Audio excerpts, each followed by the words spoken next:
May 17, 1944, 0700 hours. Wakde Island, Netherlands, New Guinea. The morning broke hot and still over a piece of coral barely large enough to appear on most maps. 2 miles long, half a mile wide, flat as a dinner plate, and covered with coconut palms that rose from white sand like dark green explosions frozen against the sky. The air already carried the day's heat, thick and wet, the kind that made uniforms stick to skin and turned every breath into labor. From 3 miles offshore, the island looked peaceful, almost picturesque, a tropical postcard waiting to be mailed home. But aboard the landing craft of the 163rd Regimental Combat Team, nobody was thinking about postcards. Private Robert Sherwood from Iowa gripped his M1 Garand and watched the naval bombardment continue its work. The destroyers had been firing for 30 minutes, 5-inch shells screaming overhead to explode among the palms, sending coconuts and coral fragments and black smoke skyward in rhythmic eruptions. The sound was constant, overlapping, a drum roll of violence that should have been destroying everything on that small island. Intelligence said 800 Japanese soldiers were dug in there, protecting an airfield that American planners needed because it was exactly where geography said it should be. Close enough to the Philippines to matter, far enough from Japanese strongholds to be vulnerable. What Sherwood didn't know, what nobody in the landing craft knew, despite all the briefings and maps and confident predictions from officers, was that Wakde would become a case study in the mathematics of island warfare, how a tiny piece of land could swallow 2 days of combat, 40 American lives, and 759 Japanese lives before surrendering to the simple logic that more firepower plus more determination equals possession, regardless of how fiercely the defenders fought or how cleverly they had fortified their positions. This is the story of the Battle of Wakde, an operation so brief it barely registers in most Pacific War histories, overshadowed by larger invasions, forgotten by a public that measured victory in terms of famous names like Iwo Jima and Okinawa. But it mattered. It mattered because it secured an airfield 340 miles closer to the Philippines. It mattered because it demonstrated that by mid-1944, American forces had refined amphibious assault into a science so precise that even well-defended islands could be taken in days with acceptable casualties. And it mattered because it revealed something about Japanese defensive psychology, how soldiers told they were defending a critical position would die to the last man even, when death accomplished nothing except delaying the inevitable by hours. And it is the story of a sound, the mechanical scream of P-38 Lightning engines overhead, that became the signature of American air dominance, the audible proof that whoever controlled the airfields controlled the tempo of the Pacific War. To understand May 17, 1944, you must first understand the peculiar strategic geometry of New Guinea's northern coast. The island of New Guinea, second largest in the world, stretched from the Dutch territory in the west to Australian Papua in the east. A vast expanse of mountains and jungle and swamp that became the site of some of the Pacific War's most brutal fighting. General Douglas MacArthur's strategy for returning to the Philippines required advancing along New Guinea's northern coast, seizing airfields at intervals that allowed land-based aircraft to provide cover for the next leap forward. By May 1944, that advance had reached the area around Sarmi, a coastal village in Netherlands, New Guinea. But Sarmi itself had no suitable airfield site. The terrain was hilly and covered with jungle. 3 miles offshore, however, sat Wakde Island, flat and firm, already hosting a Japanese airstrip that could be captured and immediately used by American forces. The island's small size meant a relatively small garrison could defend it effectively, but also meant American firepower could be concentrated on a tiny target area. The plan, Operation Straight Line, called for a preliminary landing on the New Guinea mainland at Arare to secure the coastal flank, followed by an amphibious assault directly on Wakde. The 163rd Regimental Combat Team, part of the 41st Infantry Division, would conduct both operations. The mainland landing on May 17th would face moderate opposition. The Wakde landing on May 18th was expected to encounter heavy resistance, but be completed within 2 days. Intelligence estimated approximately 800 Japanese defenders on Wakde, primarily from the 224th Infantry Regiment and construction units. They had built bunkers, trenches, and defensive positions throughout the island's palm groves, established artillery positions, and prepared to defend the airfield to the last man. But intelligence also noted the island's small size worked against the defenders. There was nowhere to retreat, nowhere to establish fallback positions. It would be a fight to the finish. What intelligence accurately predicted was that the fight would be short. What they could not predict was how those 2 days would feel to the men who fought them, the Japanese soldiers. On Wakde Island had been told the airfield they defended was strategically vital, that American capture of Wakde would enable air attacks deeper into Japanese-controlled territory, that losing the island would represent another step in the inexorable Allied advance toward the Philippines and Japan itself. They had been told to fight to the death, to exact maximum casualties, to demonstrate that every island the Americans wanted would cost them blood. But by May 1944, many Japanese soldiers understood that death in defense was not the same as victory. The strategic situation in the Pacific was deteriorating. American forces were advancing faster than Japanese defenses could be reinforced. Supply lines were being severed by American submarines and aircraft. Isolated garrisons were being bypassed and left to starve. Fighting to the death had become less about strategic necessity and more about honor. Dying for the emperor, dying because surrender was unthinkable, dying because orders demanded death. The garrison commander on Wakde, a major whose name was never recorded in American documents, had prepared his men for this death. Defensive positions were well constructed, log bunkers reinforced with coral, trenches connecting positions, machine gun nests with overlapping fields of fire. Artillery pieces were sighted to fire on the beaches. Supplies, food, water, ammunition were stockpiled to sustain a prolonged defense. Though prolonged in this context meant days, not weeks. What the defenders lacked was the capacity to prevent the American landing. They had no air support. American fighters controlled the skies. They had no naval support. American destroyers controlled the sea. They could not retreat and they could not be reinforced. All they could do was fight from their positions until they died or ran out of ammunition, whichever came first. For most, death would come first. The American landing on Wakde Island began at 0900 hours on May 18th, following a naval and air bombardment that had pulverized the palm groves and cratered the airfield. Landing craft from the 163rd Regiment hit the southwestern beaches without encountering significant opposition. The Japanese had chosen not to defend the beach itself, having learned from previous battles that contesting landings directly against American naval gunfire was suicide. Instead, they waited in their bunkers and trenches inland, allowing the Americans to land unopposed, waiting until the assault forces were committed and vulnerable before opening fire. It was sound defensive tactics. Let the enemy come to you, fight from prepared positions. Inflict casualties when the terrain favors defense, but it had a critical weakness. It required the defenders to survive the bombardment. And American bombardment in May 1944 was overwhelming. Destroyers fired hundreds of 5-inch shells. Aircraft dropped bombs and strafed with 50-caliber machine guns. Artillery from the mainland landing at Arare added its weight. The coconut palms that had covered the island were shredded, their trunks splintered, their fronds shredded.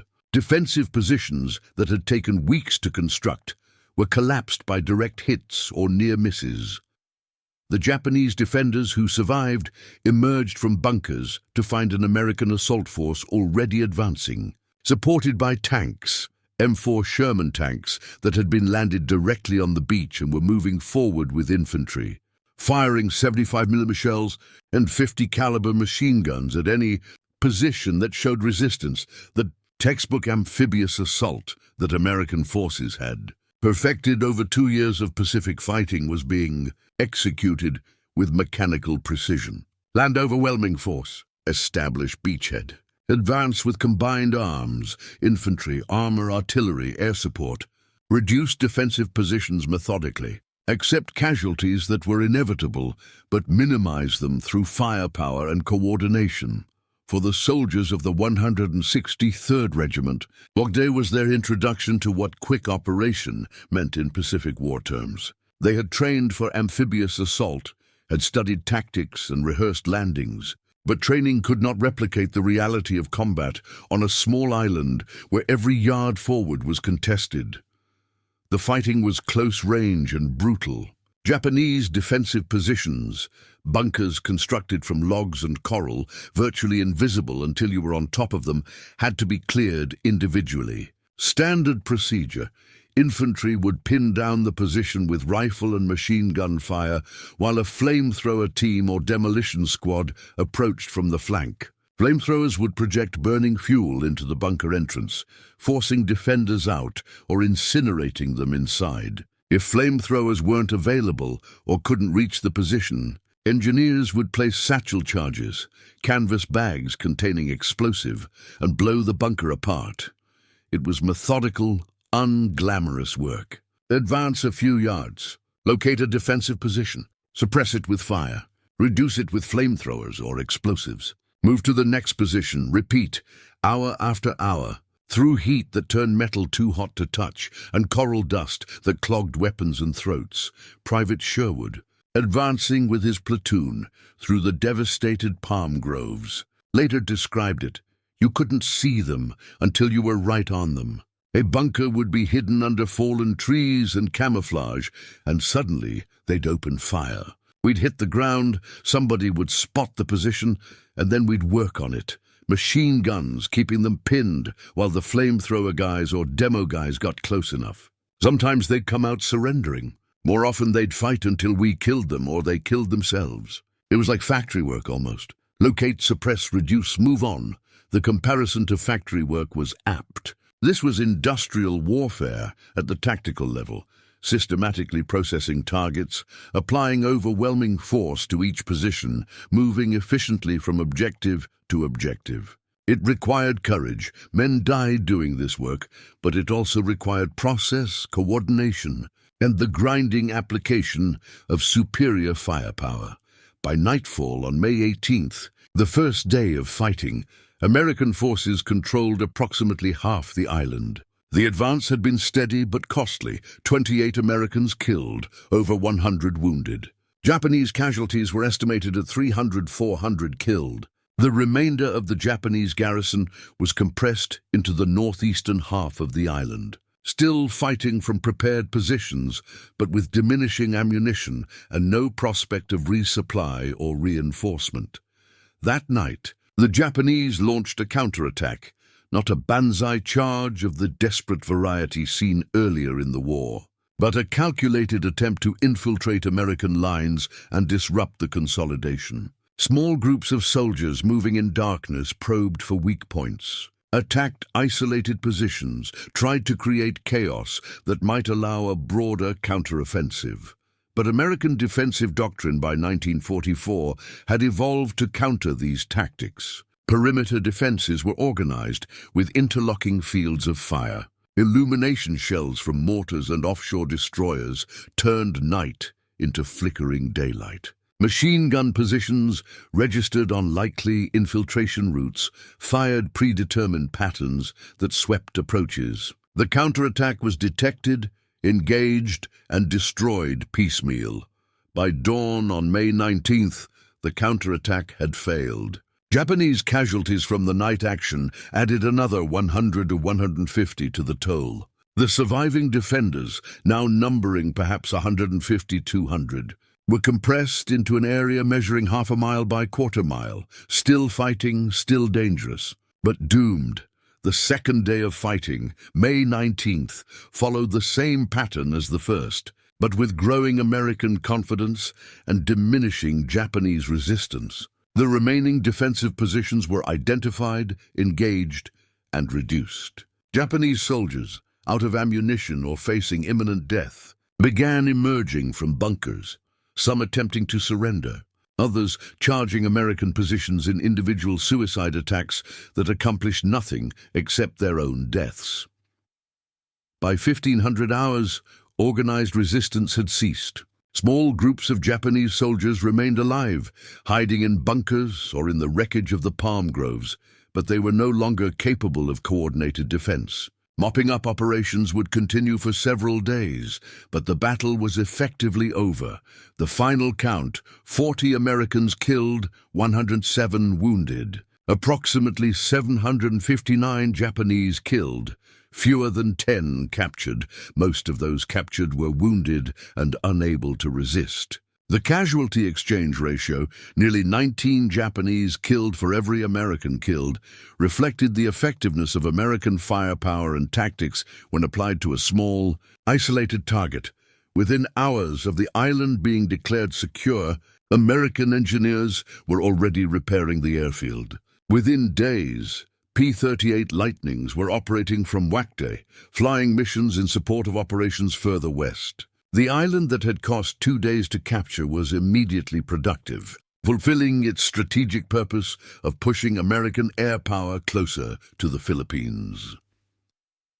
For the Japanese soldiers who defended Wakde, the battle represented the futility of their strategic situation in mid-1944. They had fought as ordered, had inflicted casualties, had delayed American possession of the island by exactly 2 days, and then they had died, not because they lacked courage or fought poorly, but because courage and skill could not overcome the mathematical reality of overwhelming firepower, air superiority, and naval dominance. The few Japanese survivors captured on Wakde, most of them wounded and barely conscious, were interrogated and gave similar accounts. They had expected to die. They had been ordered to fight to the last man. They understood the island would fall, but believed their defense would delay the Americans, would make every objective costly, would contribute to the cumulative price that might eventually convince the Americans that continuing the war toward Japan itself was too expensive. One wounded Japanese soldier, interrogated by American intelligence officers, said through a translator, "We knew we would die." Everyone knew. But orders were orders. We fought because that was our duty. Did it matter? I do not know. We died and you took the island anyway. Maybe if we had fought better, it would have taken 3 days instead of 2. Does that matter? I do not know. This philosophical resignation, fighting and dying not because victory was possible, but because duty demanded, it characterized much Japanese defensive combat in 1944 and 1945. It was a form of fatalism born from strategic hopelessness, a recognition that Japan was losing the war, but that individual soldiers could not change that reality, could only fulfill their obligations until death released them. Sound that dominated the Battle of Wakde, the sound that American soldiers remembered decades later. When they talked about the operation, was not gunfire or explosions, though both were constant. It was the scream of P-38 Lightning engines overhead. The P-38, with its distinctive twin-engine configuration and twin-boom fuselage, was one of the most effective American fighters in the Pacific theater. Its range allowed it to escort bombers deep into Japanese-controlled territory. Its armament, 4 50-caliber machine guns and 1 20mm cannon, all concentrated in the nose, made it devastatingly effective in ground attack missions. And its sound, the high-pitched scream of its Allison engines, was unmistakable.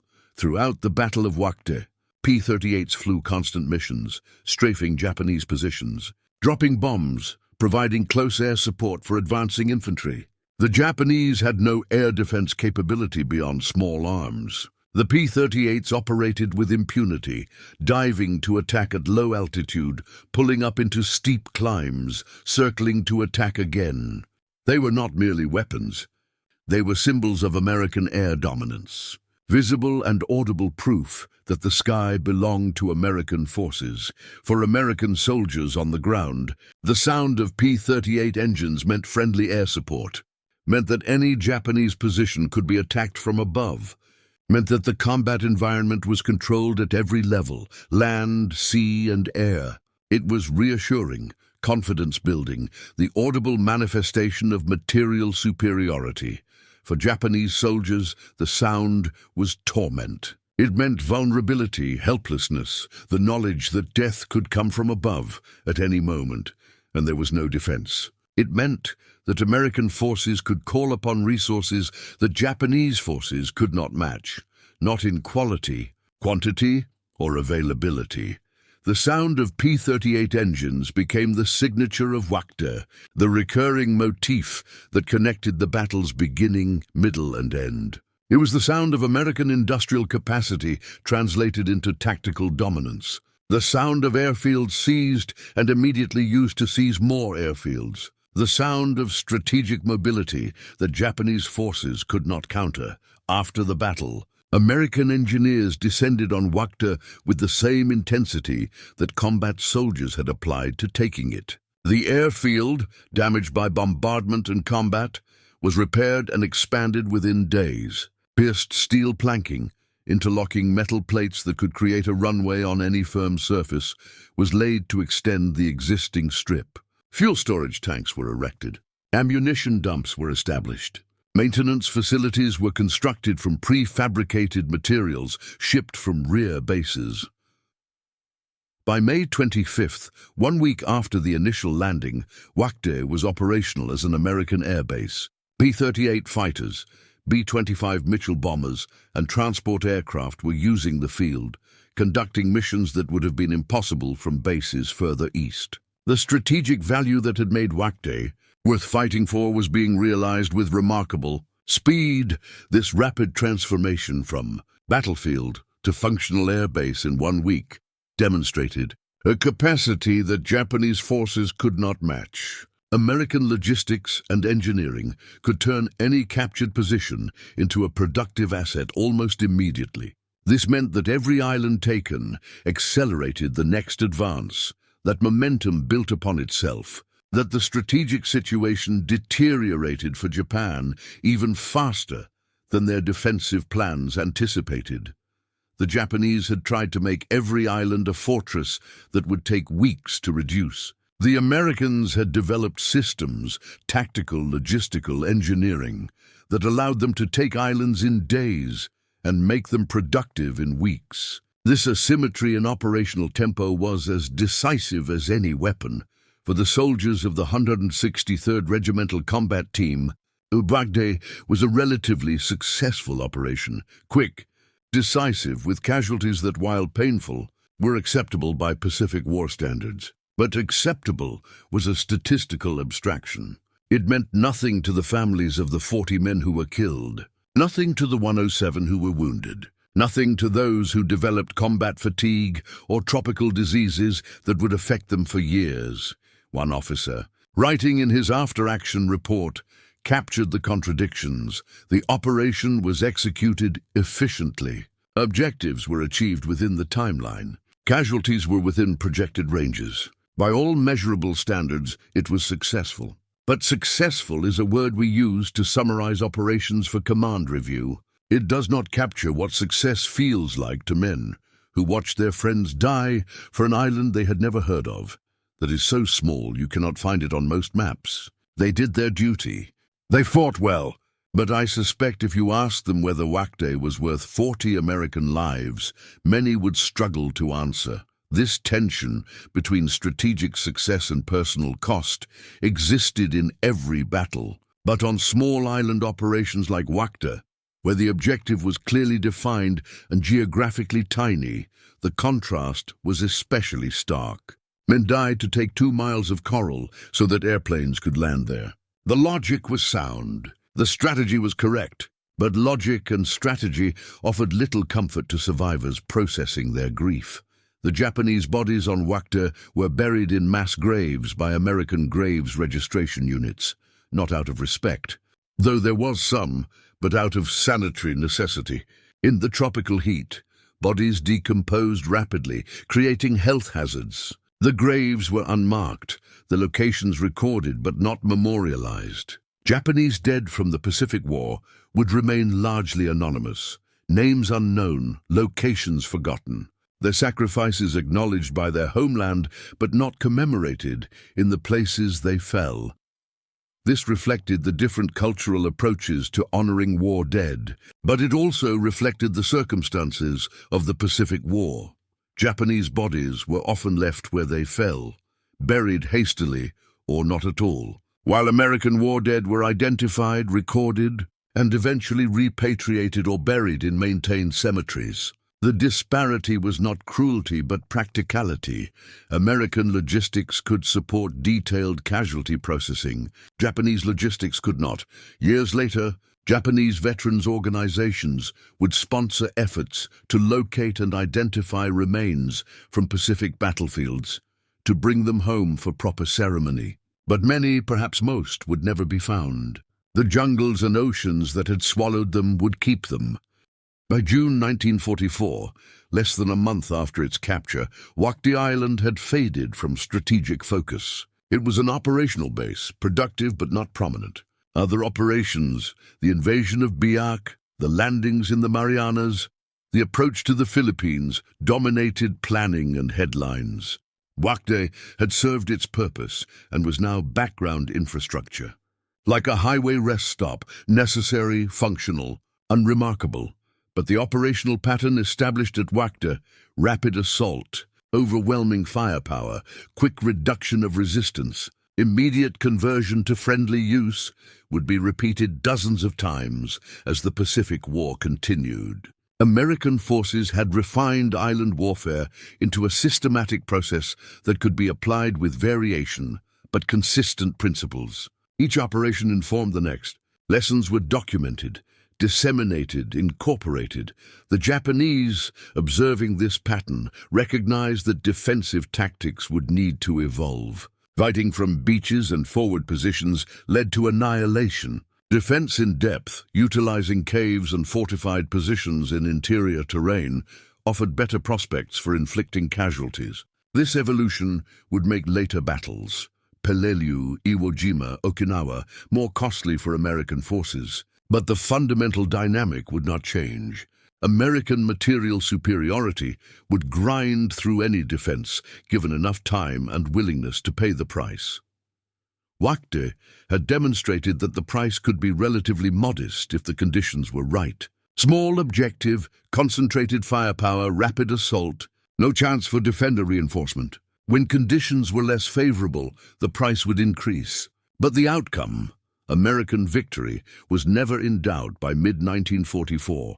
Decades after the war, a historian researching Pacific operations visited Wakde Island. It was difficult to reach. No regular transportation, no tourism infrastructure, little reason for anyone to go there. When he finally arrived, he found an island returned almost entirely to jungle. The airfield was still visible as a cleared strip, but vegetation was reclaiming it. The concrete foundations of structures remained, slowly crumbling in the tropical climate. Rusted remnants of war, shell casings, equipment fragments, the occasional unexploded ordnance lay scattered in the undergrowth. He interviewed elderly residents of nearby villages who remembered the war. They recalled the bombing, the invasion, the brief but intense period when the island was a battlefield. They showed him where American and Japanese positions had been, though 70 years of growth had obscured most traces. They spoke of finding human remains occasionally when clearing land, bones that could have been Japanese or American or local civilians caught in the fighting. Impossible to identify after so long. The historian wrote that standing on Wakde was surreal, knowing that hundreds had died there for control of this tiny piece of land, that it had mattered strategically for a brief period, and that now it was abandoned to jungle and fading memory. The sound of P-38 engines that had defined the battle had long since faded. The voices of soldiers who fought there were mostly silenced by death or time. The island that had been worth 2 days of Combat was now worth nothing to anyone except historians and the few locals who lived nearby. The Battle of Wakde represented something important about the Pacific War in mid-1944, the transformation of amphibious assault from complex, risky operations into systematic processes that could be executed with predictable results. This was not to minimize the courage required or the dangers faced. Men still died, operations still involved risk, but the uncertainty that had characterized early Pacific operations had been largely eliminated through experience, improved tactics, and overwhelming material superiority. American forces had learned what worked: heavy, preliminary bombardment, rapid assault with combined arms, methodical reduction of defensive positions, immediate engineering exploitation of captured objectives. They had the equipment to execute these operations: landing craft, amphibious vehicles, naval gunfire support, air superiority, flamethrowers, demolitions, tanks. They had the logistics to sustain operations and quickly convert captured positions into productive bases. And they had the institutional capacity to learn from each operation and improve the next. Japanese forces, conversely, had learned that they could not prevent American landings, could not defend successfully through conventional tactics, could not be reinforced or supported once American forces established naval and air dominance around an objective. Their options had narrowed to variations of the same basic approach: fortify, fight from prepared positions, inflict maximum casualties, die in place. It was a strategy of attrition aimed not at winning, but at making winning, so costly that negotiated peace might become attractive to the Americans, but American political will to achieve unconditional surrender never wavered, and American capacity to absorb casualties, while not unlimited, proved sufficient to grind through Japanese defenses at whatever pace circumstances required. The mathematics were brutal but simple. Japan could not replace losses, America could. Every battle accelerated Japanese decline and American ascendancy. Time favored the side with more resources, and that side was unquestionably the United States. Wakde, in this context, was a data point, one of dozens of operations that collectively demonstrated the inevitable outcome. Individually small, collectively decisive, each island taken was another step toward Japan's defeat. May 17th, 1944. 700 hours. Wakde Island. The morning breaks over 2 miles of coral and palm trees that will, within 48 hours, be transformed from Japanese-controlled territory to an American airbase. The transformation will cost 40 American lives and 759 Japanese lives, numbers that planners will record as acceptable and soldiers will process as the names of friends who will not see home.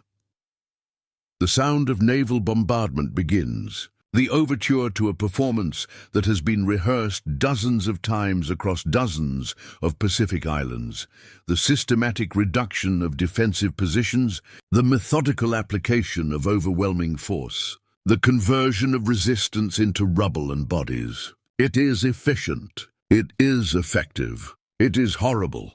Tomorrow, landing craft will deliver soldiers to beaches that will not be defended because defending them is suicide. The defenders will wait inland, in bunkers and trenches, and they will fight and die in those positions because orders say to fight and culture says death is preferable to surrender. They will inflict casualties. They will demonstrate courage. They will accomplish nothing except delaying the inevitable by hours, and when it is over, when the last Japanese soldier has died, and the last American casualty has been evacuated, and the engineers have repaired the airfield, the sound that will dominate will be P-38 engines, that high-pitched mechanical scream that represents American air dominance. American industrial capacity, American ability to take territory and immediately make it productive. The sound of P-38s taking off from Wakde will carry across the water to other Japanese-held islands, An audible announcement that the Americans are coming, that resistance is futile, that the strategic situation continues to deteriorate. It will be propaganda without words, demonstration without argument. The simple fact of engines screaming as aircraft lift from a runway that was Japanese-controlled 2 days ago and is American-controlled now. This is Wakde, 2 miles long, half a mile wide, strategically positioned, quickly taken, immediately productive. A case study in how systematic application of superior resources yields predictable results. How industrial capacity translates into operational tempo. How the outcome of the Pacific War was determined not by courage or tactics, both sides had those, but by mathematics. More ships, more planes, more supplies, more men, more of everything that modern warfare requires. The sound of P-38 engines. The sound of inevitability. The sound of a war whose outcome was decided by factories, in Detroit and shipyards in California, as surely as by soldiers fighting on coral islands whose names most Americans would never learn. May 17th, 1944, the beginning of a battle that will last 2 days and be forgotten within weeks, overshadowed by larger operations, reduced to a footnote in histories that measure significance by casualty counts and strategic impact. But for the 40 Americans who died there, for the 759 Japanese who defended it, Wakde was not a footnote. It was everything. It was where their war ended, where their lives stopped, where their names were added to the long list of those who fought and fell in battles large and small. The sound of P-38 engines rises from the island, carries across the water, fades with distance. But the memory, for those who were there, who survived to remember, the memory remains. The island of 2 days, the battle that was quick by Pacific War standards and still cost enough in blood and terror to last a lifetime in the minds of those who fought it. Wakde, where the sound of American engines announced both victory and the relentless forward momentum of a war machine that would not stop until Japan surrendered or was destroyed. The sound of industrial warfare. The sound of inevitable victory purchased with acceptable casualties. The sound that defined the Pacific War in mid-1944. Not triumphant, not heroic, just loud, mechanical, persistent. The grinding noise of a process that would continue, island by island, until there were no more islands to take and no more defenders left to fight.